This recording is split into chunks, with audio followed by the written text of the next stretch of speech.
It's time for the absolutely... I'm on my way! Completely! I'm almost there! Random! Why are there so many stairs? Podcast! Oh, jeez!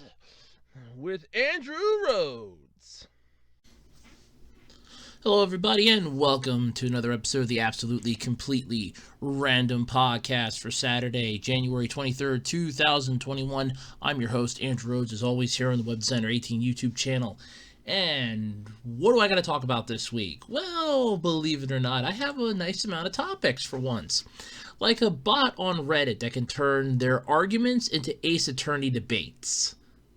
I'm not joking, that's pretty cool. Some Pokemon items have brung in more than $1.3 million at an auction, which might be a little over-exaggerating a bit, I'm pretty sure. I don't know. The Mobile Suit Gundam designer is getting a Lifetime Achievement Award, and he goddamn well deserves it. Mortal Kombat player was disqualified from a tournament for a very, I'm gonna say stupid reason, to be honest with you. And, of course, the ever-continuing saga of Gamestop. Oh, gotta love GameStop. Especially this topic, how their stock got halted on the trading because of what I'd like to consider to be inside trading. No, seriously, when you read the article, that's exactly what it reads like. But anyway, what else could I say? But hey, you know the song and dance at this point, right? That's right. If you're looking for oddities, collectibles, weird stuff, what have you, feel free to check out my eBay page. That's ARHOADS-2012 on eBay. I have a wide variety of crap for sale, from trading cards to DVDs to video games and all the stuff in between. Even action figures make an appearance on there. I just recently put up some, can't even talk right now. I just recently put up a bunch of my Power Rangers Microzords from RPM and Jungle Fury. So go check them out. They're up on there for auctions or buy it now. Some of them are actually kind of rare because I did not see any of them on eBay before. But hey, I digress. One person's trash is another person's treasure here in this giant worldwide garage sale, as Weird Al once said. But that's all if you want to check it out. But feel free to. It's ARHOADS-2012 over on eBay.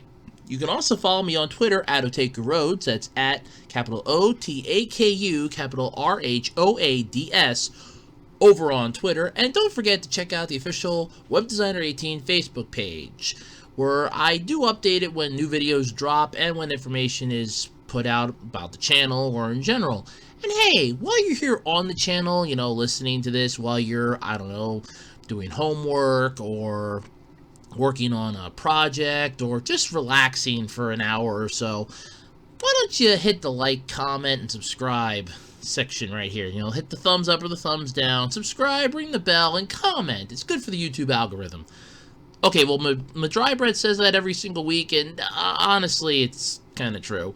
But hey, like, comment, subscribe, let me know what you thought about the video, and without any further ado, let's get into the video. That's right, let's get into the podcast this week, folks. Alright, so this is the part where we usually go about how my week went and my final week of vacation, because I go back to work tomorrow for helping out with inventories. So, yay! Work! Fun. I mean, if it'd be a job that I really loved, that'd be something else, but I'm not going to get into it. But either way, finally finished Eureka, which, I mean, I already saw how it ends. I mean, I've seen how Eureka goes. I jumped in at, I think, the halfway point of Season 4, and then, because Sci-Fi kept doing their, hey, let's catch up on everything you've missed up to this point when the new season will start, or the new half of the season will start, then it's like I caught up on everything. I was like, oh, okay, so I learned a lot. But rewatching it and binge-watching it, you really remember a lot of stuff.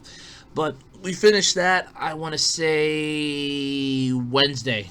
Yeah, Wednesday we finished that, because Thursday we watched Deja-Vu. For those of you that don't know what that movie is, it came out in 2006.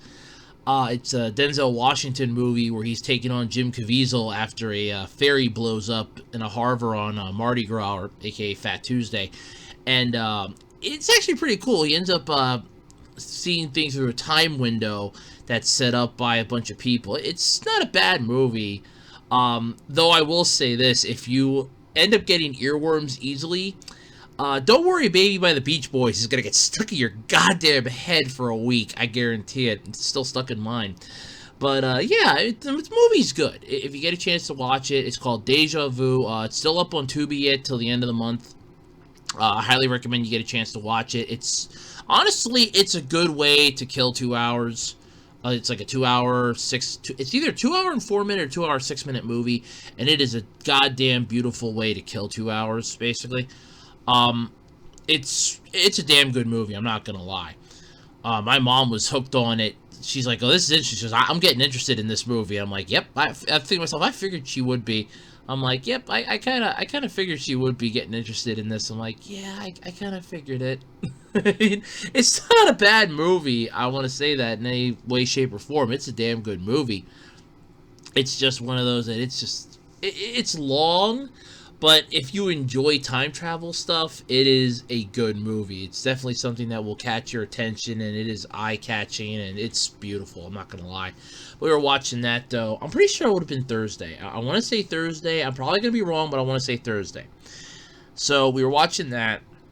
I finished Eureka, and that's about most of how my week went, other than, oh, look, I've been playing some stuff on my tablet, working on some stuff on my tablet, putting stuff up on eBay, and things like that. Just enjoying the last of my vacation, basically. I mean, last week we moved the refrigerator, so we kind of shifted the refrigerator a little bit to kind of give us a sense that we're doing something, I guess you want to say, because we don't know what the hell is all going to happen yet, but this way we at least have a sense that we're doing something. We're not just, like, mooching off of people. We're not just, like, freeloading or anything. We moved the refrigerator, so there is that, but yeah, other than that, my vacation's pretty much done. As I go back, I help out with inventory tomorrow, and I'm helping out with another inventory on Tuesday, so yeah, I'm working 2 days this week, and then it should be back to normal, I think, so yep, my vacation's over. But oh well, it was fun while it lasted. But anyway, let's get into the podcast. There's a lot of stuff this week to talk about. This is actually going to be pretty fun. I'm almost sure of it, so yeah, let's go into this, shall we? Alright, so now this is kind of interesting. So, apparently, somebody's created a bot that can turn Reddit arguments into Phoenix Wright debates, or Ace Attorney debates, for those of you that watched the anime like I did. I mean, I knew of the game, but the anime was so much better. I'm sorry, it just was. The anime was so much better. But according to Kotaku, and I love how they start this article off here, ever since there's been more than one person on the internet, there have been arguments. Honestly, yeah, honest to God, that's actually true. Because you figure the minute you get at least two people online, you instantly have problems galore. And it's true. You have it on Twitter, you have it on Facebook, and honestly, I would kind of like this to be something that you could do on Twitter too, in a way, but I know it's not possible. Judging by how this is fixed up, I know it's not possible, but it would be something that's really interesting to see happen. That would be really cool. But you have like some forum debates are often so horrible that they're like going back and forth for like a good 20-30 minutes. You're just watching these. It's like, this is just idiotic at best, right? Well, now you can basically deal with this outrageous pile of crud, the unconsciousness of the web. Yep, it can be turned into Phoenix Wright debates. The new bot created by, and I know I'm going to butcher your name here, and I do apologize. Micah Price. I'm assuming it's M-I-C-A-H, Price, can grab the text of a Reddit argument and transplant them directly into the framework of an Ace Attorney scene. The application of it seems simple enough. If a good argument, comment with the right command, the fitting objection bot or objection bots, objection hyphen bot, and the system goes to work. And honestly, I can see how this would be a lot of fun. There's like some YouTube videos of it, some screenshots of it. Yeah, this would definitely make most arguments on Reddit probably a lot more fun to read. And I've read a couple of them. They're actually kind of boring. But yeah, this would be pretty much fun. The bot grabs the two most frequent commenters in the thread and assigns them the roles of Phoenix Wright and Miles Edgeworth. And for those of you who don't know, Phoenix is the main character that you always play as. The games are named after him. And Edgeworth is sort of his rival. The pretty much, well, I want to say if you want to consider Phoenix to be Holmes in a way, Edgeworth is Moriarty. The exact same. One's a little more intelligent than the other one, but the other one catches up at the same time. So they're both on the same level. They just don't realize it. At least that's how I always got it. I thought it was pretty fun. But everyone else is random, and depending on the score of the comment, the bot will also assign an appropriate happy face or an objection, or as I always liked it in the anime, idiot! Yeah, it's like objection. Yeah. So I had some turnabout courtroom music. Hopefully not the crap from some of those daytime court shows like Judge Joe Brown or Judge Mathis or any of that crap. There's some decent stuff in here. Like the People's Court. Yeah, let's get some of that crap in here. But yeah, you got the perfect framework for memifying Reddit dramas. And honestly, it's just pretty cool. But this is the best part, though, is apparently Price made this in just 3 days, according to what he said to Mashable, using Python, alongside some computer vision and machine learning libraries, and the code is open source. Which is the best part of this. For those of you that don't know what open source is, that means you can use it. It's free to use. It's open source. It's like I've been saying for YouTube should create their own video program. There's a bunch of open source video editors and that. Just get one of those, fix it up for what you want, and push it out there for your creators to use. That way they can upload stuff faster. They can have it fixed up to meet YouTube requirements. You can make sure there's no copyright issues in there for those people that have had copyright issues. The system will automatically say, whoa, this is copyrightable. We can't, you can't upload this. Hey, whoa, this is copyright material. That would be something that they should do, and here's, find an open source one. But the best part about this is open source, so you can use it. And oh boy, oh boy, oh boy, this is actually pretty fun. I would love to do this, but apparently you can, if you hover over the link in the article, it goes to github.com. Oh, sorry about that. It goes to github.com/Micah5/ace-attorney-reddit-bot. So you could get this baby. I wonder how big the file is, out of curiosity. I'm just kind of curious what the file size is on this bastard. Because, for something this impressive, it cannot be very huge of a file. It can't be. Then again, maybe it is. I don't know, but I don't see it being that huge of a file. It couldn't be, but let's see here. Well, go to file code. Oh wow. Well, it just gives you the whole thing here. It doesn't tell you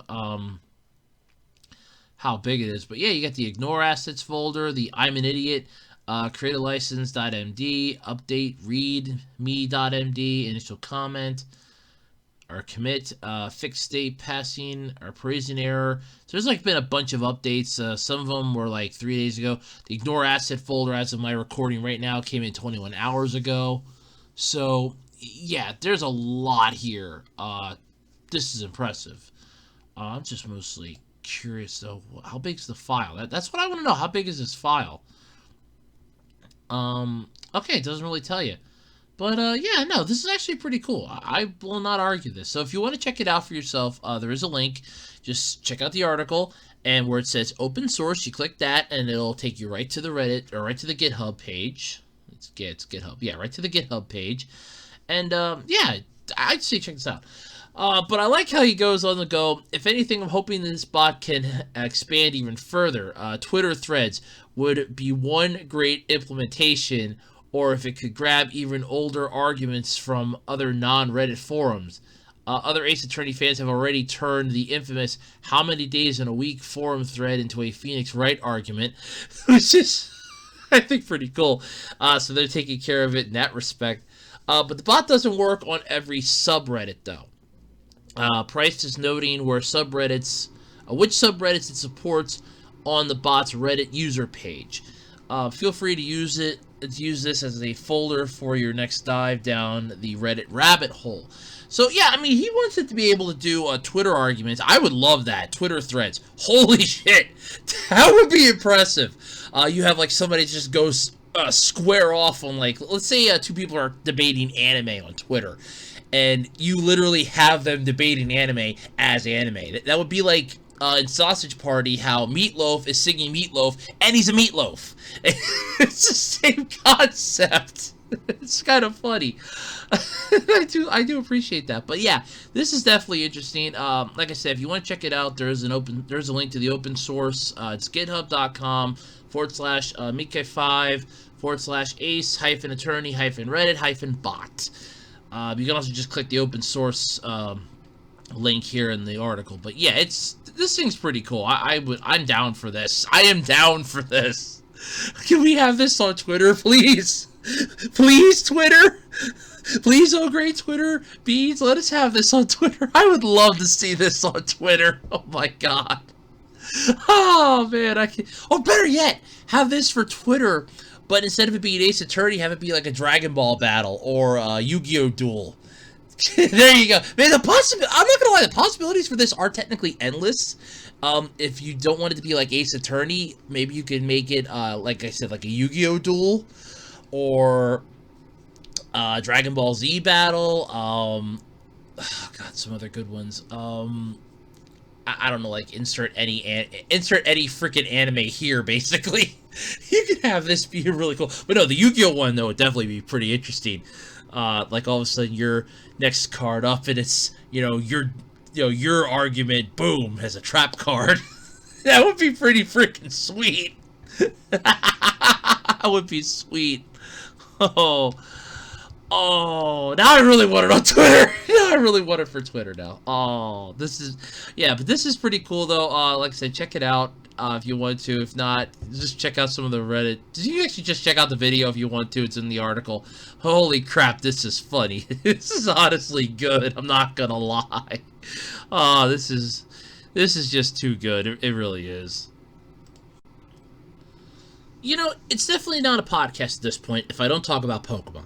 In some way, shape, or form, I don't think it's a freaking podcast if I'm not talking about Pokemon. Pokemon seems to just divulge its way into this podcast. And I'm not even the ones that do the Pokemon podcast. There actually is one. It's called A Wild Podcast Appears. I've actually seen it. I've actually listened to a couple of snippets of it. It's actually not bad. It's a lot better than mine. I will openly say that. It's a lot better than mine. Holy, yeah, it is. But apparently, a Pokemon item has brought in more than $1.3 million at auction. Of course it did. And take a guess which auction house pretty much had this one. If you guessed Heritage Auctions Comics and Comic Art Auction event, yeah, you pretty much got it. It's Heritage Auctions, basically. The event brought in some serious money, which broke records, and we now have Pokemon to thank for that. Of course you do. The first edition base set sealed booster box, released back in 1999, sold for a whopping $408,000. Yeah, honestly, that I kind of believe. See, with Heritage Auctions, they kind of have a bit of a reputation of not being exactly accurate or overblowing how much money they brought in with something. And if you ever listen to the CU podcast, Pat Country brought that up when they were the ones that had the one game system that they were selling. I was talking about that, I think it was about a year ago. They had that game system that they were putting up, that like unreleased one. Yeah, they kind of have a history of overblowing and over-exaggerating their totals. But yeah, it depends upon what you like. But this is definitely interesting nonetheless. And I believe the $408,000, if it's a sealed first edition booster box, yeah, I could see that being that crap ton of cash. Because that means that those cards are not touched. They're about as mint grade as you're going to get. Because like I've said it before, I'll say it 1,000 more times. You are never going to get a grade 10 out of a booster pack. Because the minute that it touches all those cards and it gets sealed inside, that's it. Because they're heat sealed. That's how you have to open them. They're heat sealed. So that bit of heat that seals it does kind of mess the cards a bit. Just, it's a micro amount, but it's just enough. Now, okay, granted, a lot of those like card grading places will probably take that into account, but you're never going to get a grade 10 right out of a goddamn booster pack. You'd have to pull it right off the line before it goes into the packs. That's how you're going to get a grade 10. You're pulling it off with gloves, like 6 pairs of rubber gloves are on your damn hand when you're doing this. This is not a simple, oh, we're just going to go and, pull it off with my fingers. Oh, because then that drops it down to a 9. The second you touch it with your hands, that drops it down to a 9. You have to have gloves on. Otherwise, it's down to a 9 instantly. But, yeah. So, I kind of believe the whole $408,000. Definitely. That is very believable. But what I don't kind of believe is this next bit here. Last year, Heritage Auction sold a similar booster box and netted $360,000 for it, which was the world record at the time. I want to kind of believe that, but here's where I kind of stand with why I don't. Well, yeah, that's probably an accurate amount. The 408 sounds more reasonable. Taking it to 360 might have been, okay, it's a box that, wasn't the original base set. Because they go a similar box. So it wasn't a first edition base set. But right here in the article, it's like, oh no, but we sold a similar box last year. Okay, well, last year your box could have been, might not have been first edition. It might have just been the base set sealed box. That would drop the price down. Because first edition ones are going to be worth a little more money. Because any errors that are made public, and by the way, this thing came out in 99, so we know about any error cards that are in this set. So if it's a first edition, they're going to be hunting down first editions. They're going to bring in more money because those errored cards are worth more money. That's the fun part about trading card collecting, is that you can easily find an errored card. If you hold it or you find an errored card that nobody else knows about, oh, you got some money. I mean, I had a Yu-Gi-Oh card years ago that I sold on eBay. It was a Chaos Dragon Envoy of the End, and there was an error on it. And I put it up on eBay, and I said there was an error on the card. Yor was spelled wrong. It was spelled Y-O-R-U instead of Y-O-U-R. And I saw it. I even zoomed in the picture and took a picture of that exact point. And I don't even think I made like $20 on that card. I guarantee you that if somebody would have seen that in the Yu-Gi-Oh collecting community, or if I would have held it for like a couple more years, I probably would have netted maybe $100 for it, because somebody would have been like, hey, there was an error card out there that's spelled wrong. Yeah, I had one. And the errored cards they're just that. They're like the holy grail for trading card collectors. They really are, because you're going to have just that one card that's got one thing wrong with it that collectors are going to go crazy for. And if it's a first edition box set, yeah, they're going to sell. And that's going to sell for a higher value. So they're going a similar box. That's why I'm not buying the 360, because that similar box was probably something like maybe the Jungle expansion that came out. I can't remember the name of it off the top of my head, but I had like a crap ton of cards for that. Or, oh god, what the hell was it? Well, I had the Jungle one. The Fossil expansion, so like the Jungle, the Fossil, things like that. It was probably one of those, and it may not have been a first edition, but because it's a rarer set and it's an older set, it'll bring in a little more money. But 360 is kind of stretching it, I think, just a little bit. But it wasn't the only piece of Pokemon history to get people bidding huge numbers, though, at the event, apparently. A Blastoise number 9/165R commissioned presentation gallery star hologram also went for $360,000. First off, I don't even know what the fuck they're talking about here. A Pokemon Blastoise number 9. Well, yeah, Blastoise is Pokemon 009 because Bulbasaur is 001, Venusaur is 003, so Squirtle would be 007, Wartortle 008, and Blastoise is 009. So that's the Pokemon number in the National Pokedex. IR or 165R, I'm not sure, but apparently it was a commissioned presentation Galaxy Star hologram. Okay, and that went for $360,000. Yeah, I'm gonna say that I've never heard of it, so it's a commissioned presentation. Yeah, that's gonna bring in a crap ton of money if the collectors know it's there. And the thing with these auction places, they'll do this. Is I watched that auction thing that was on. I think it was what was that on? History. I think it was History. It was either History. I think it was History Channel or Discovery. The one guy that has like an auction house down south that he had like a bunch of rare items come in. He would explain the item, and they would sell it. Yeah, what they do is they'll put out a catalog. Like they'll have an auction, like let's say every 3 months or so. They'll get a bunch of items in, they'll take the pictures of it, they'll do some research, make sure everything's good, know about what they want to get, which you figure it's what eBayers do. And they will put out a huge thing like, hey, look, this is what we have up for auction right now. This is what's upcoming. If you ever, I know a good example, a real world example. Think Sotheby's.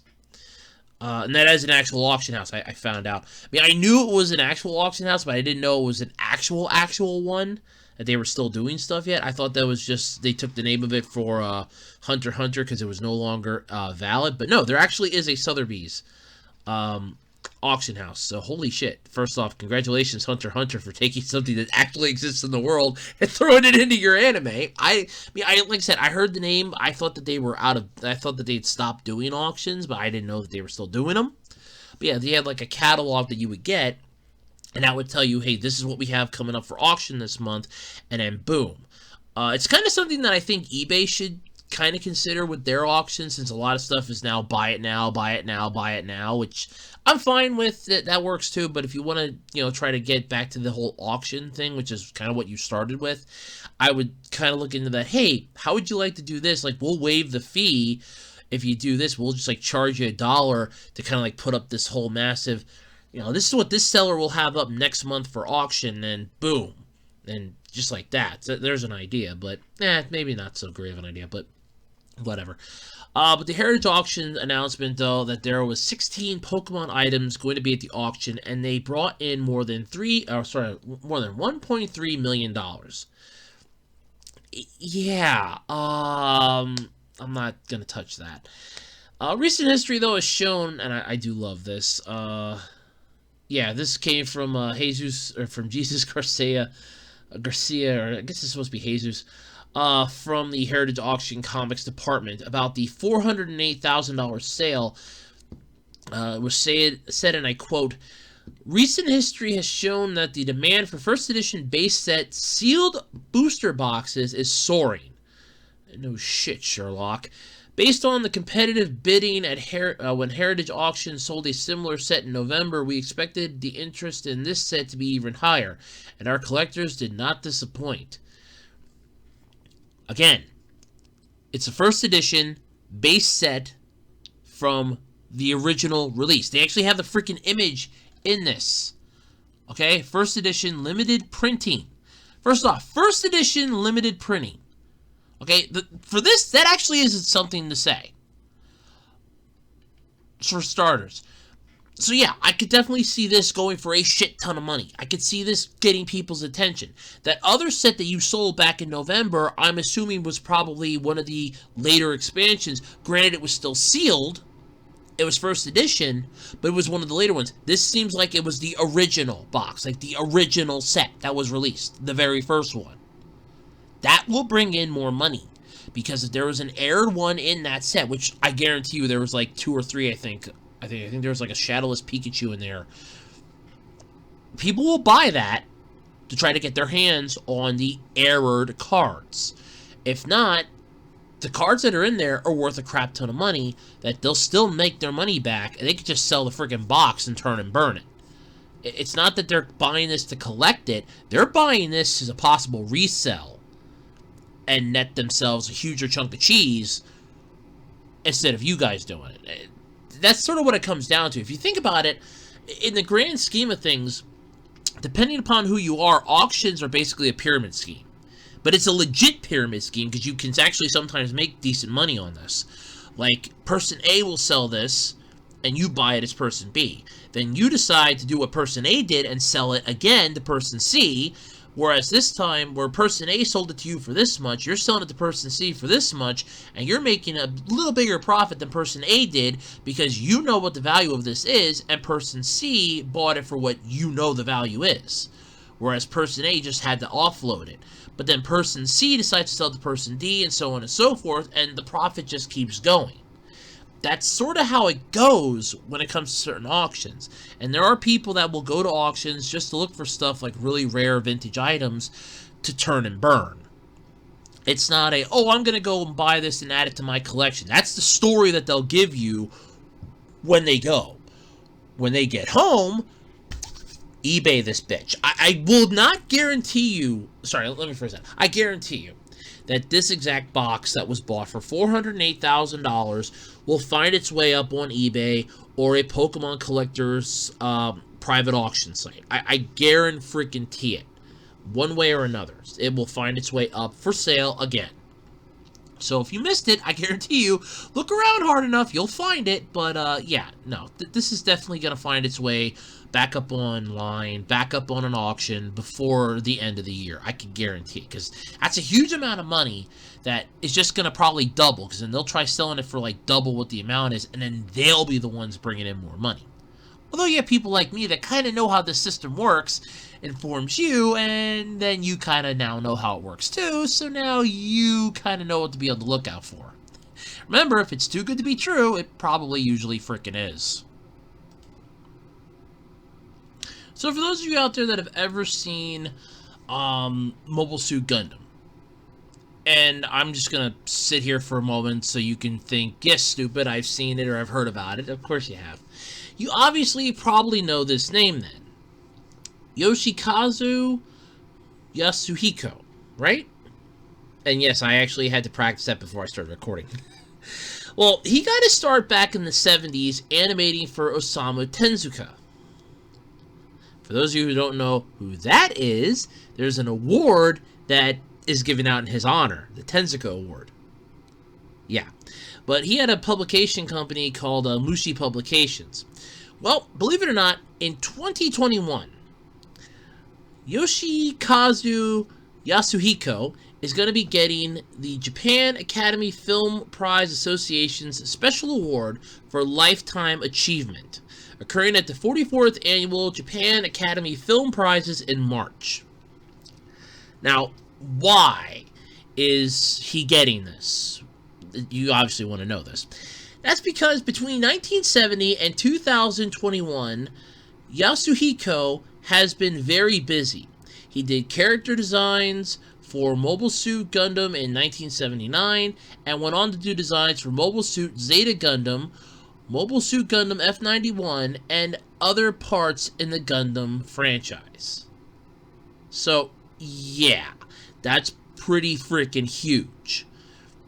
Taking that Gundam has been around since the freaking 70s, like late 70s, early 80s, this is pretty impressive. And that is a massive achievement, first off. If you've been able to stay in the same series with each of the little spin-offs and continuations, that is impressive. First off, I want to say that before going any further. That is impressive. You have so well earned this, by the way. Because, I mean, I love some Gundam series myself, so you've earned this. But 20 years ago, he was also the creator of the Gundam The Origins manga, which spawned the Mobile Suit Gundam The Origin anime, directed by, you guessed it, Yasuhiko. So, outside of Gundam, he has additionally worked on Space Battleship Yamato, and Brave Raiden. Or Raiden, I guess. His latest project is... Oh, I'm gonna mess this up, I know it. It's translated... Okay, I'm just gonna say the translated thing, because I'm not even gonna try to pronounce what it actually is. So it's translated as Inu and Tatsumi, Secret History of the Siberian Intervention. Okay, cool. I'm not even gonna try to pronounce what it is otherwise. Which Koda Nasa... Kodansha, I guess is the monthly afternoon, began publishing last fall. It's the one magazine over in Japan. They began publishing that last fall. So yeah, you've earned this. I'm not going to lie. This is flat out, you earned this.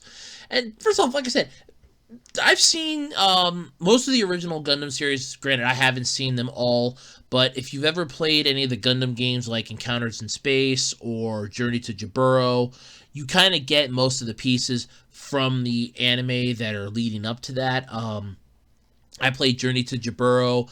I never got to play Gundam versus Zeta Gundam. I know I tracked it down, but I don't remember if I ever actually played it or not. Encounters in Space, though, I did play. I loved that game. That was one of my favorites. And I learned a whole crap ton about the franchise right from that. Going through, like, every single one of the seasons. Like, the original Gundam, Zeta Gundam.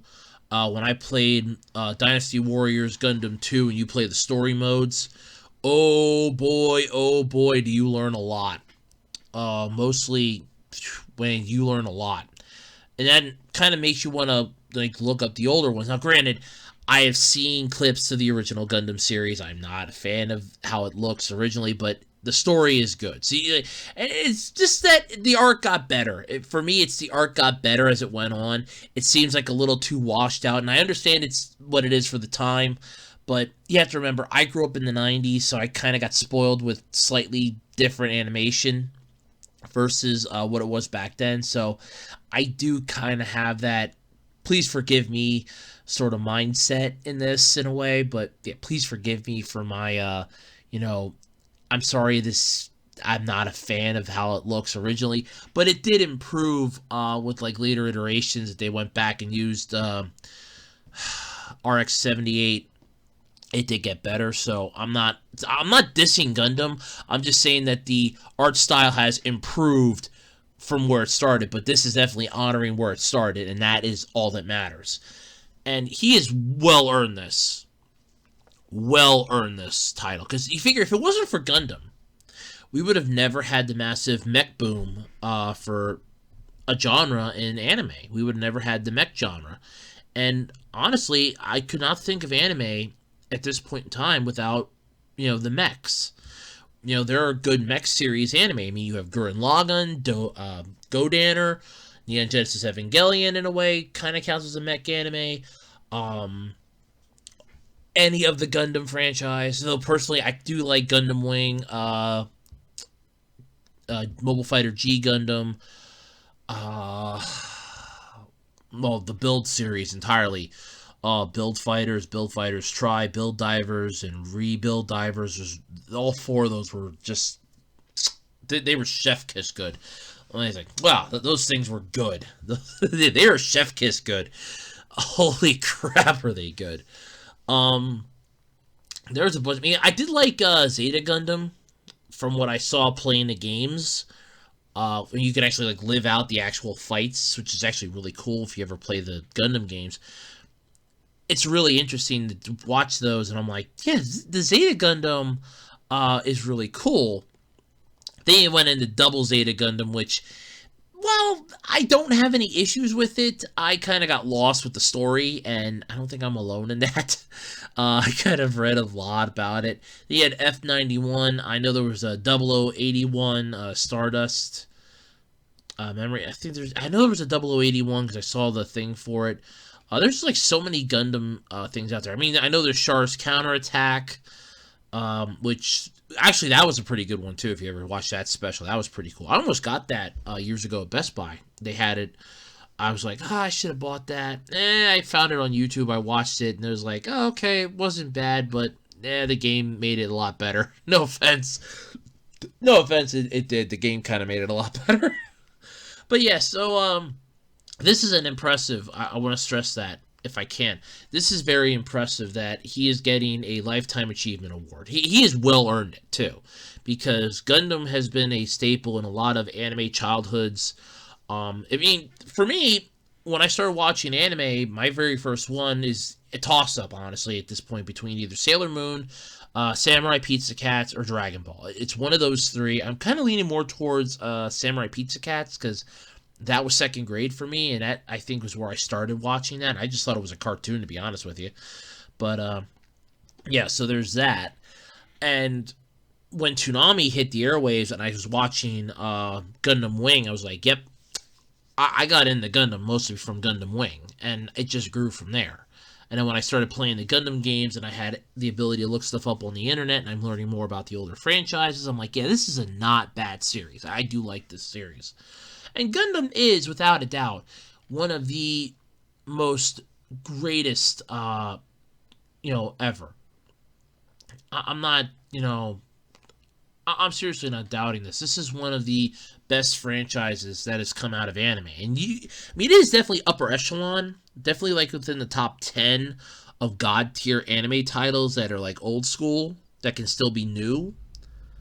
This is definitely impressive nonetheless. And yeah, I do like Gundam. I will always like Gundam. Gundam for me is, like I said, I've watched so much of it. I enjoy it. Have I seen every single series? No. But I'm impressed either way. And like I said, you have earned this award hands down. Congratulations. You deserve this tremendously. So yes, congratulations. And many more, hopefully, years to come, we'll get more Gundam stuff. But yeah, you definitely deserve this. Congratulations. And yeah, seriously, you earned it. Alright, so this is definitely got to go down as one of the funniest reasons to ever get disqualified from a tournament that I have ever seen in my life.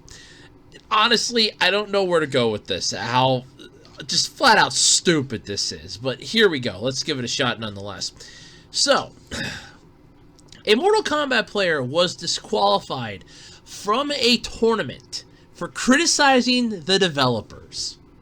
Now, okay, I'm sure you're probably thinking, well, no, that's a valid reason to kind of get, kicked out of a tournament, disqualified.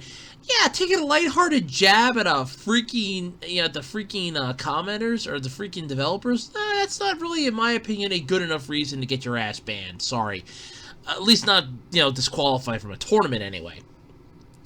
But during an official Mortal Kombat 11 Pro competition, which they actually have a K there, I get it, but still. Tournament on January 16th, the finalist, Titanium Tigers, was disqualified. I'm not even joking, that's actually their name. After jokingly calling out developer NetherRealm Studios by labeling his Shiva variation a personalized moveset that displays a custom name to opponents as, "Why did NRS do this?"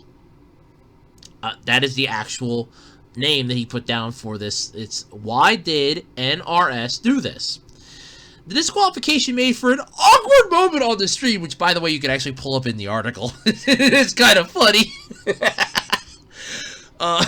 When the official broadcast cut away from the top 8 match after just a few minutes, the commenters, Hosum, Mitsuo's, Cherif, and Miguel Darth Arma Perez were left fumbling for words to explain what happened. I love how they quote this here. It's actually what they say too. I love this. Unfortunately, it looks like we have a little problem here, and someone is being... We got a situation, Perez told viewers, while he and his partner appeared to listen to producers in their headphones. I don't know what we can say publicly. I don't know what we can publicly say, but we definitely have a situation here. And that's exactly what they say in this. And it's kind of funny, that they actually say it that way. I'm just kind of like taken back to Apollo 13, where, hey, we have a problem here. It's just kind of like they're broadcasting to the world, and all of a sudden it's like, hey, we have a bit of a problem here. But shortly after, though, Perez said that Titanium Tiger's opponent would be advancing despite the match having not been officially declared. No reason was given, but Perez went on to remind everyone to abide to the rules. Everybody's got to be respectful, implying that that was the reason for Titanium Tiger's disqualification, without coming right out and saying so, because they were probably told, keep your mouth shut. Tell them to abide by the rules, but keep your mouth shut as to why. Which, honestly, I could see that. And you're basically the commenters on a sporting thing. You're not allowed to throw in your own, bias on any commenting. You have to, be non-judgmental. You have to be like Switzerland, basically. You need to be neutral entirely. And it's an ongoing joke if you've ever heard it, so I'm not bad-mouthing any things there. It's just an ongoing joke. But disqualification, without coming right out saying so, basically, NetherRealm Studio and parent company WB Games have not responded to requests for a comment from Kotaku. Of course they haven't, because they're not going to openly admit, well, there's a reason why we disqualified his sorry ass. The variation name, Titanium Tigers told Kotaku, was supposed to be a very mild criticism of Shiva's strength. So, here's the thing, okay, you ready? Titanium Tigers was quoted as saying, "It was meant to be funny, since the character I was using is basically extremely easy." He explained via direct message, the joke was, why would they make such an easy character? And apparently Shiva has been a hot topic in competitive MK11 talks lately due to her Dragon Drop Stomp attack. Titanium Tiger says that the move, which is unblockable, I hate those. When it comes to fighting games, if you ever have an unblockable move, they are a pain in the ass. It's just, God, is it a pain in the ass. Ugh. It's unblockable. It can be used in just about any situation to put Shiva in a more favorable position. So basically, it's an OP character. It's become such a problem that top players have dedicated entire videos to explaining how to beat out this one attack. So again, it's OP. So you're basically bringing the attention to the creators, NetherRealm Studios, or NRS, basically, and their parent company, the WB, which has their head firmly up their ass, about, hey, look, this character is massively OP, you need to fix this. I'm going to show you why, and you people need to see this. That's why I named this way, so I could get, so you would see this, but instead of admitting that the character's OP, it's just disqualified. Yeah, okay, sure, we'll go with that. Titanium Tigers, I'm going to constantly feel like I'm fumbling that. And his opponent weren't told about the disqualification immediately and continued playing their set off stream for a few minutes.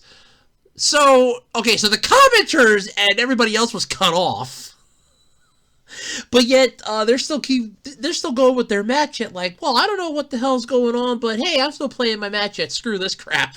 That's hilarious in a way.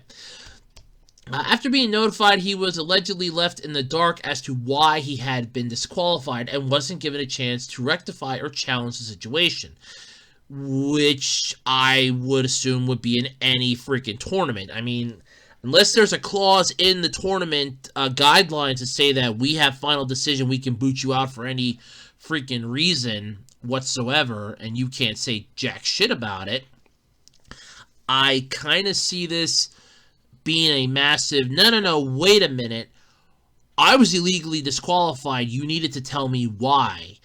Unless, like I said, unless there's a clause in the rules that state that, they don't have to. But, I would definitely, no. This is definitely that's definitely up for debate there. That is definitely a question of, what the hell were you smoking? Unless unless there's a valid reason, but they didn't give one. This is hilarious, though, nonetheless. Titanium Tigers said that a tournament moderator has since told him the decision had to do with his variation name. I love this. They banned me in the very first match where I used the name. No opportunity to change the name was given, and no one reached out to me. I'd have changed it instantly if I had been given the option. What I would have done in this situation, if I would have been the tournament moderators, I would have looked at this and said, hey, I would have, stopped the match.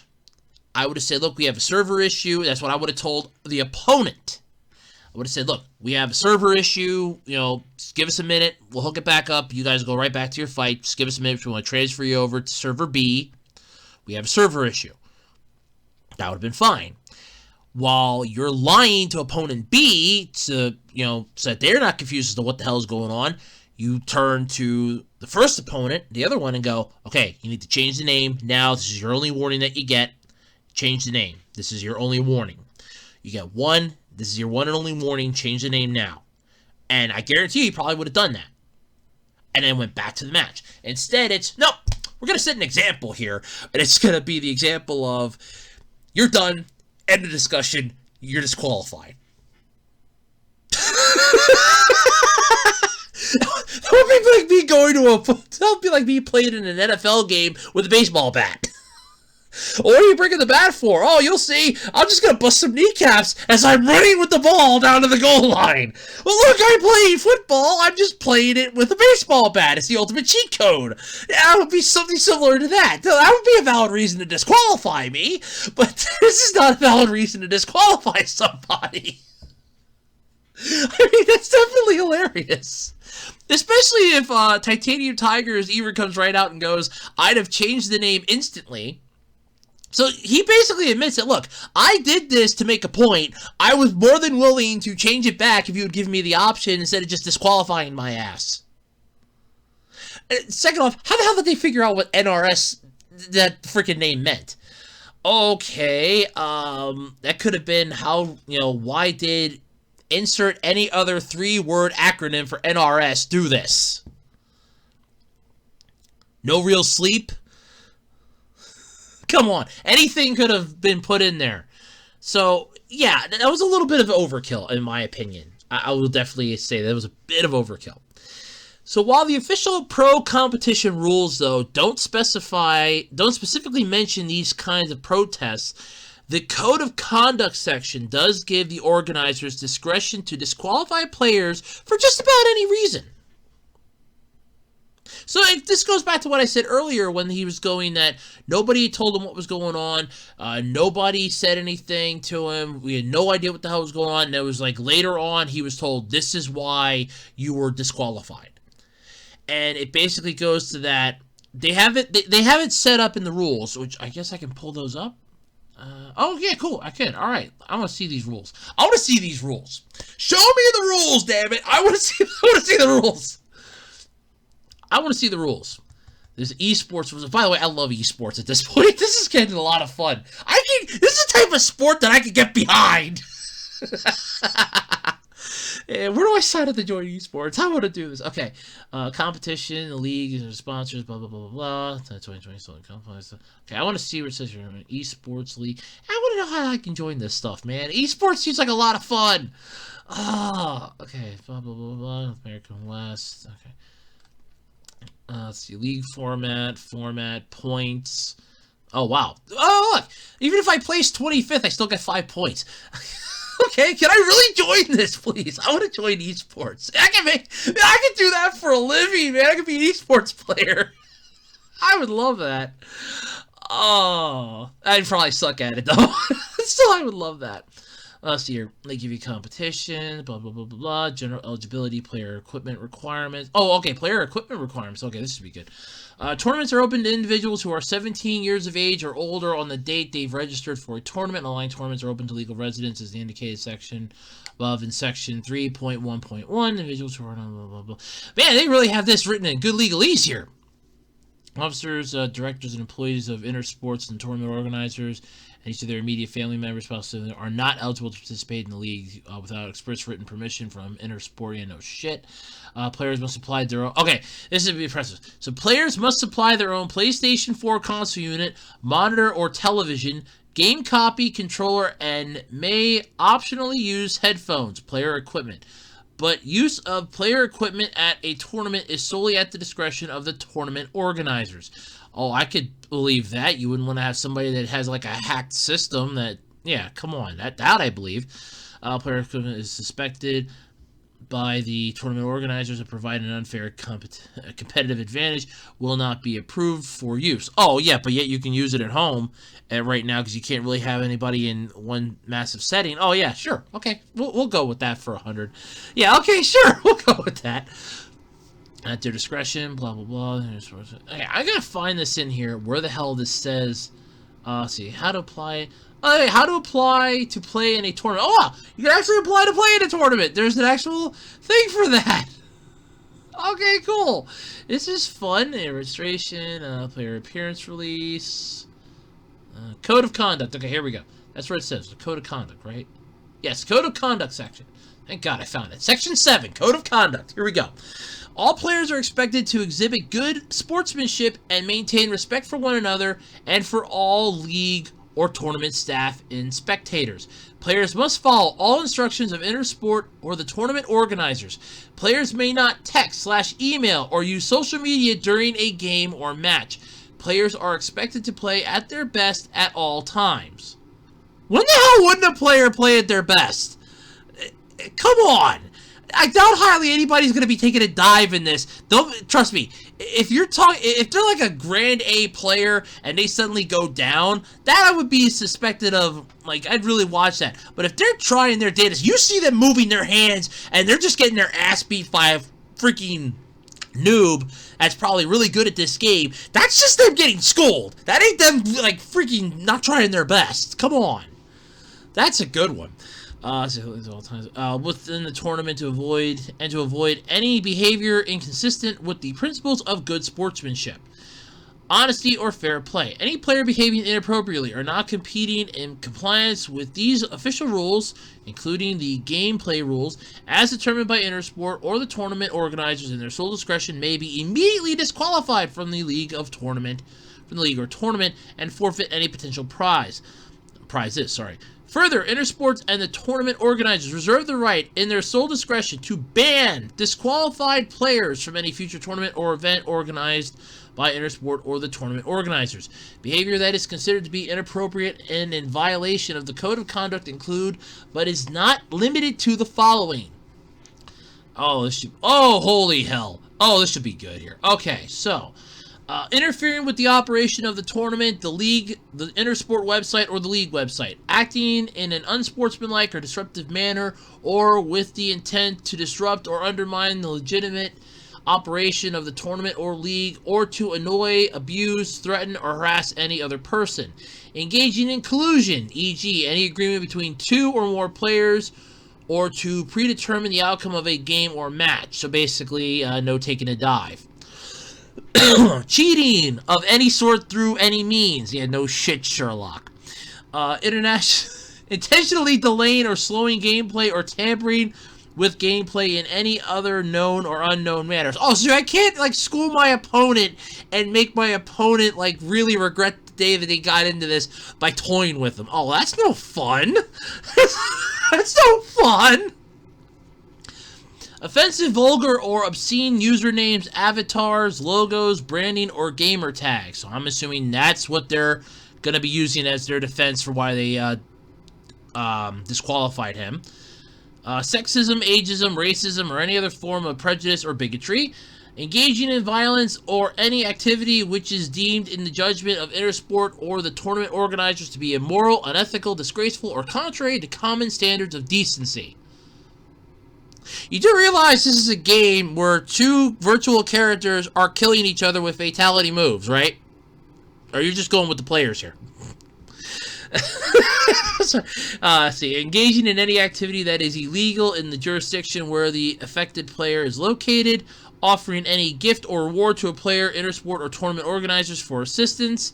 Designed to provide a competitive advantage to the person offering the gift or reward, or designed to impose a competitive disadvantage to an opponent.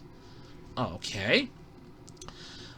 Betting or gambling on your own performance or the results of the league, the tournament, or any phase of the league or tournament. Okay, well, that's understandable. I mean, in horse racing, the owner of a horse can't bet on their horse. That's illegal.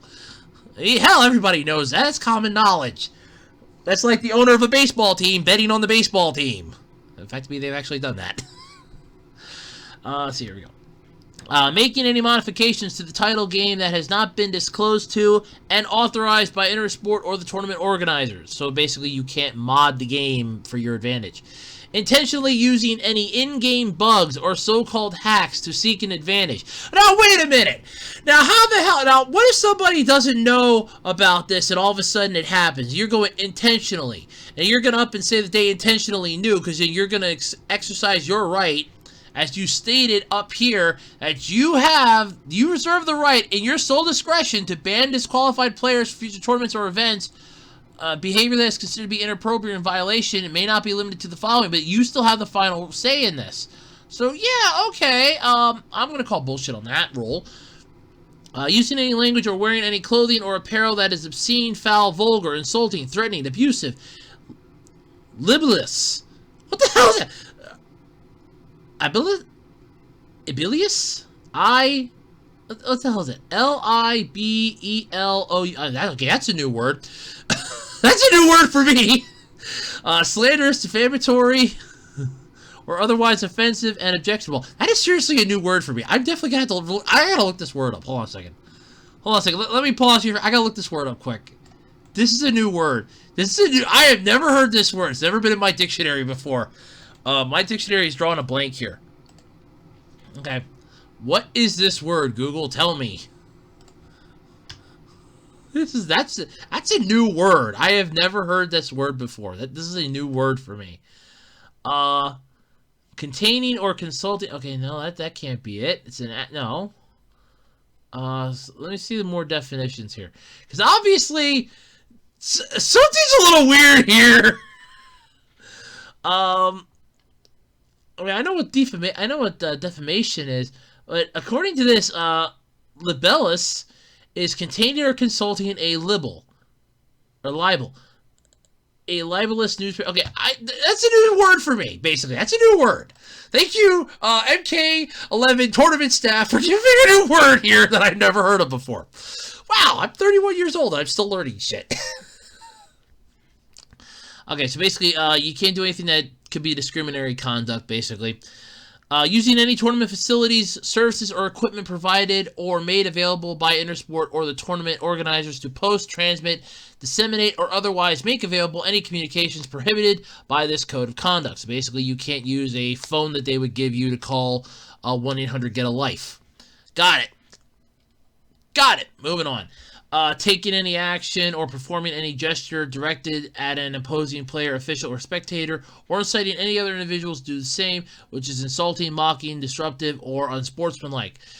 Touching or otherwise interfering with lights, cameras, or other studio equipment. So if your camera or your light were to come down on my head, I can't touch it. Got it. Good to know. That is good to know. I'm sorry. A lot of these rules are, I'm sorry to say this, a lot of these rules are subject to misinterpretation here. Massive misinterpretation. Engaging in any other type of behavior or conduct deemed inappropriate by Intersport or the tournament organizers in their sole discretion, or otherwise violating these official rules. So, they're definitely going to be using the engaging in any other type of behavior or conduct to cover their ass, as well as...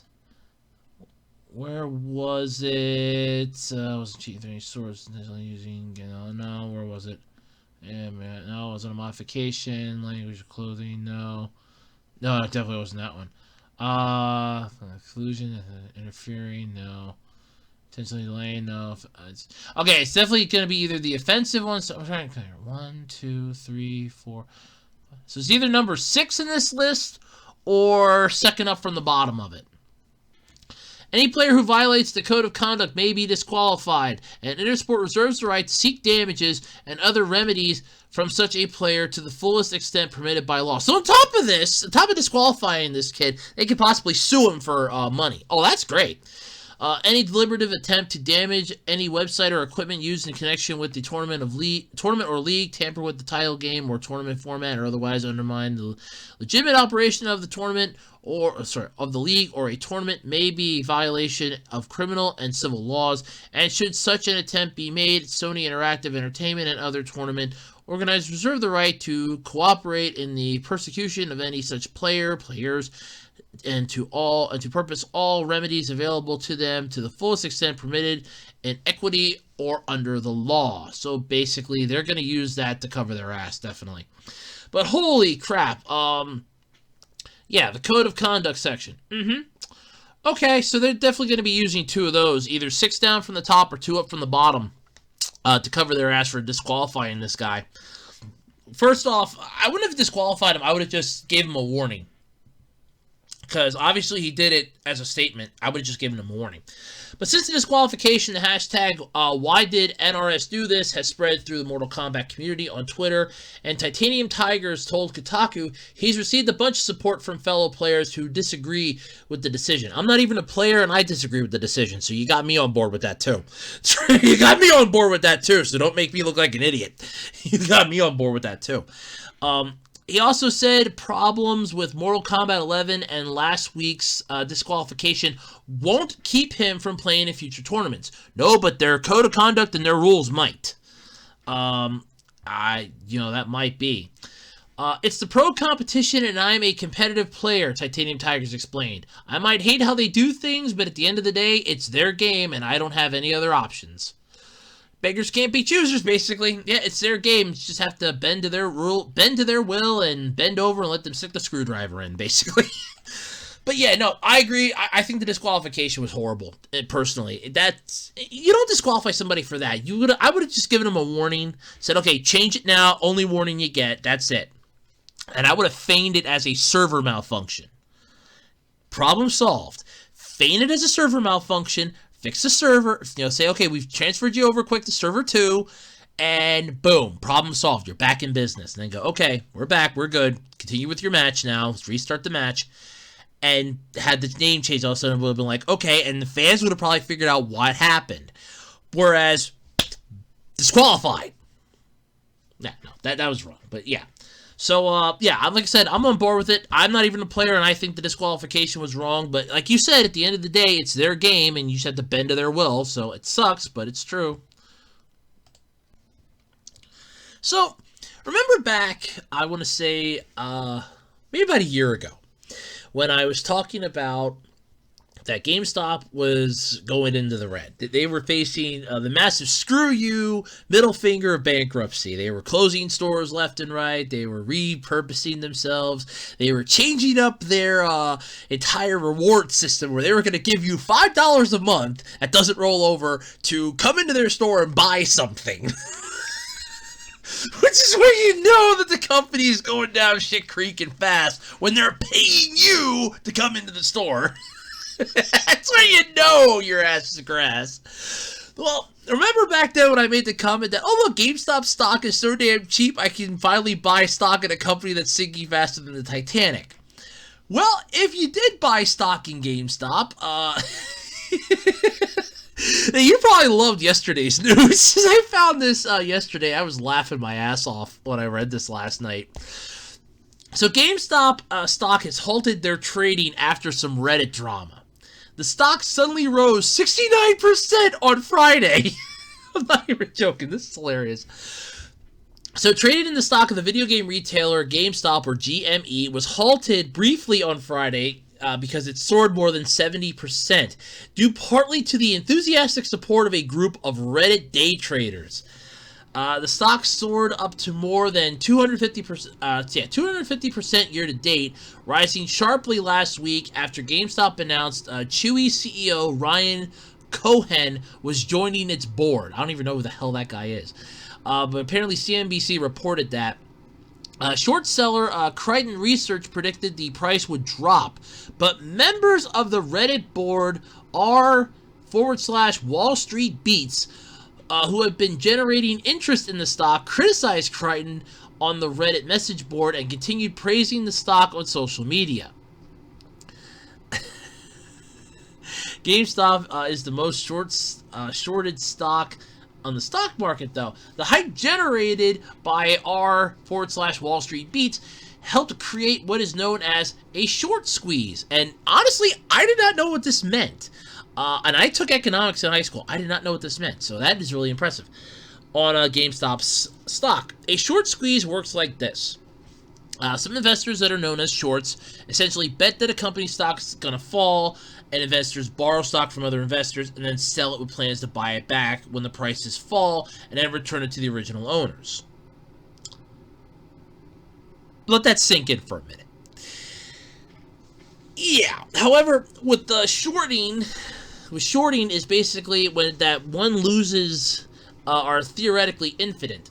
If a stock begins an upward run, some short sellers will abandon their short and buy shares at a higher price to return, thus in turn making the stock go even higher and burning other shorts who remain in the stock.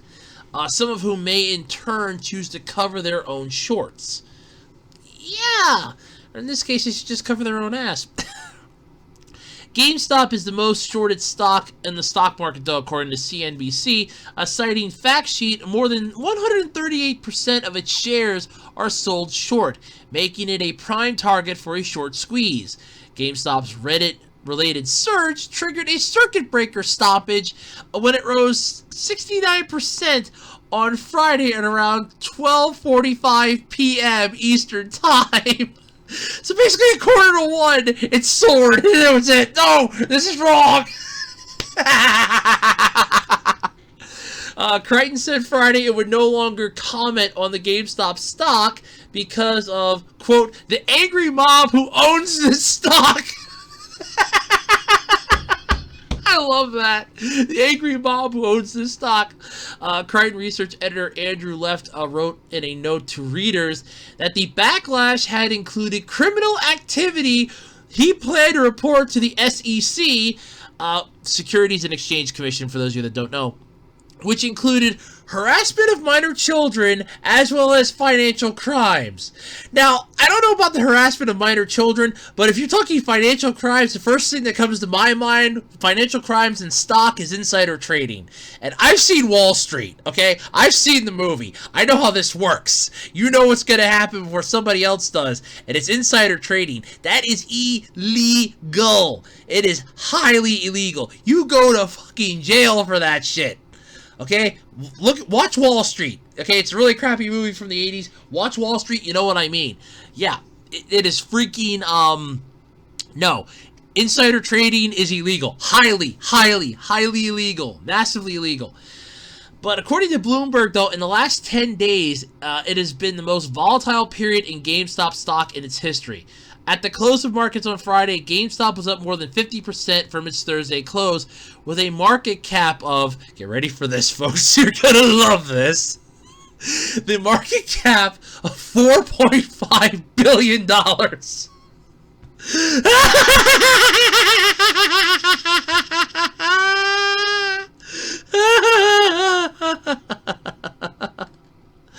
Alright, so I just love this. It's like, okay,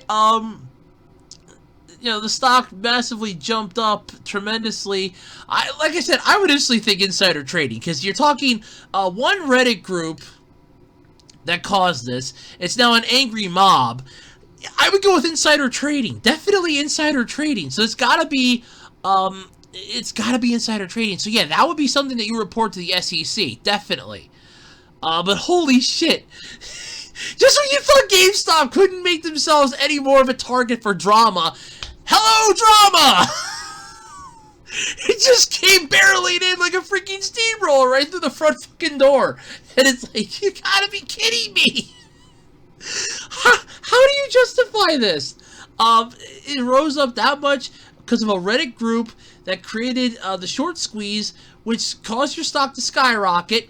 And at that point, like I said, I would include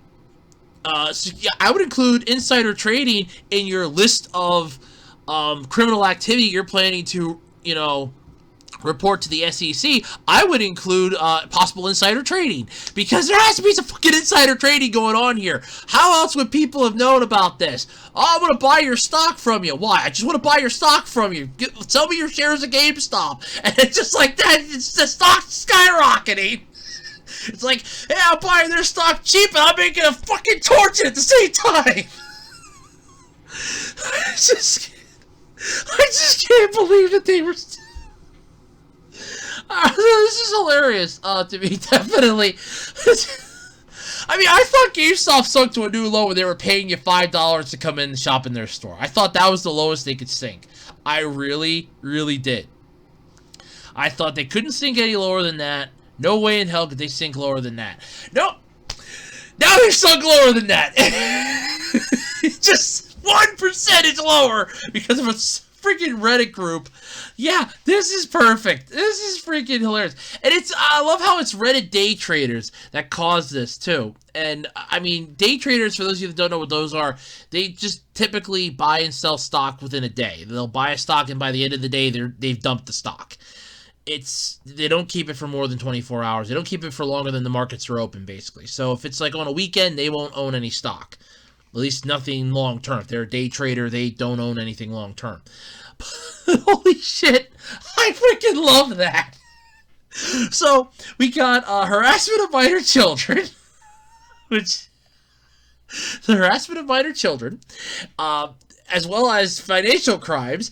And like I said, I hear financial crimes and stocks, I instantly think insider trading. That's the first thing that comes to my mind is insider trading. I don't know why, but it is. And like I said, I've seen Wall Street. I know how stocks work because I took economics in high school. I loved the stock project we had to do where I wanted to buy stock in Nintendo, but the teacher couldn't find it. And the teacher was being really nice about it.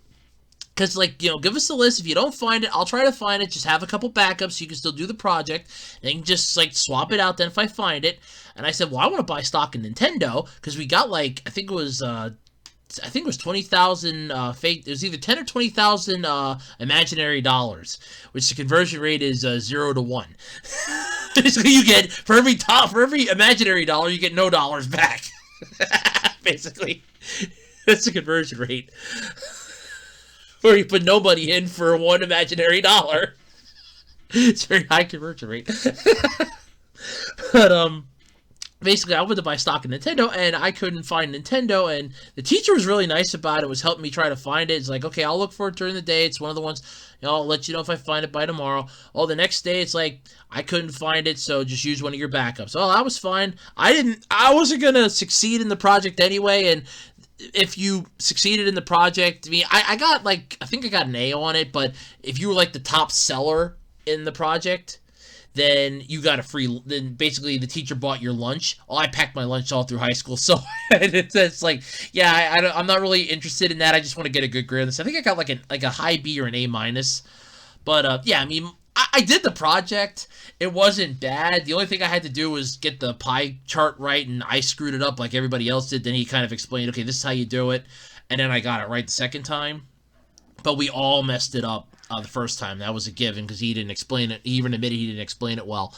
But it's still, this is hilarious that I hear financial crimes, it involves stocks, and the first thing I think of is insider trading.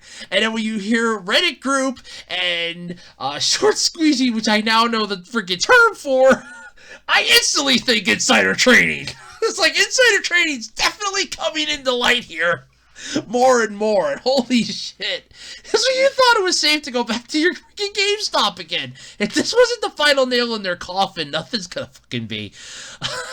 Like I said, I thought they hit a new low with the $5 a month to come buy shit in our store, but this is what you call pathetic on a much more grandiose scale. Oh god, this is hilariously wrong in so many ways. Oh god, this is wrong. But yeah, so GameStop screwed themselves again. Once again, congratulations, GameStop. Once again, you've done the impossible, and you've effectively ended yourselves.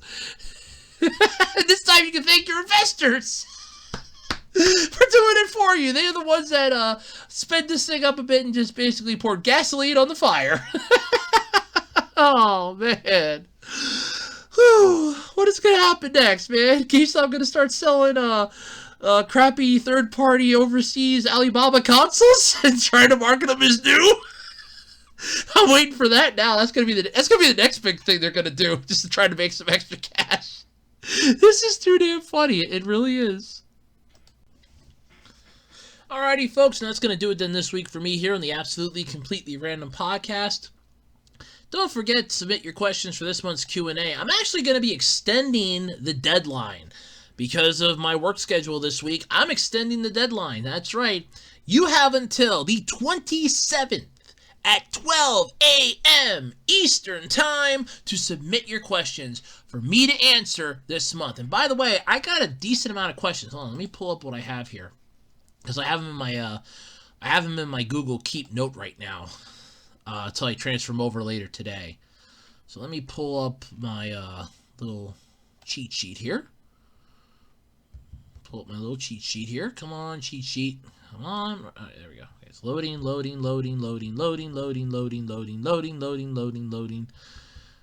Load up, damn you. Seriously? It doesn't want to freaking load? You're kidding me.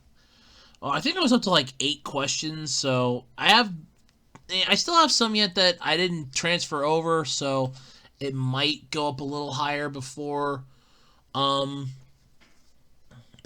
Wednesday. But yeah, you have until Wednesday now at 12 a.m. to submit your questions for this month's Q&A video. I'm looking forward to it. I'm looking forward to having a blast with this, honestly. I think this is going to be a lot of fun.